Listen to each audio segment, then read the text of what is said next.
È un modo di guardare la nostra regione, la sua morfologia, la sua storia, la sua lingua. Da oggi il termine Liguritudine è anche uno spettacolo multimediale con testi di Roberto Frugone e Andreina Solari, canzoni e musiche originali e l'allestimento a regia della compagnia Scena Madre. Sarà portato in scena giovedì prossimo alle 21:30 in Piazza Fenice a Chiavari.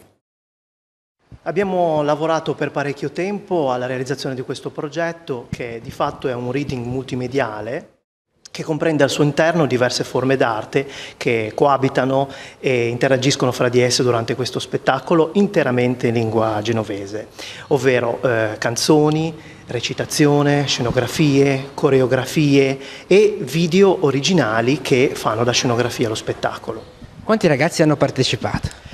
In tutto una decina di persone, compresi poi anche altri collaboratori, i registi e i musicisti della mia band. Ci sono 6 giovani attori coinvolti nella recitazione, un videomaker che curerà le riprese dell'evento insieme a Lorenzo Battilana della Star Video e 2 registi, Marta Abate e Michelangelo Forola della Scena Madre, e io e gli elementi della mia band. Che significato ha per chi ha scritto una poesia vedersela poi trasformata in colori, musica e suoni? Direi che è un qualcosa di molto emozionante che non avevo mai provato prima, se non in qualche concorso, vedermela leggere da qualche attore, però con i ragazzi che si sono impegnati, che erano il loro primo approccio in questo esperimento, perché è stato un esperimento per tutti noi, è stata veramente una cosa molto piacevole. Qual è la valenza di questo progetto?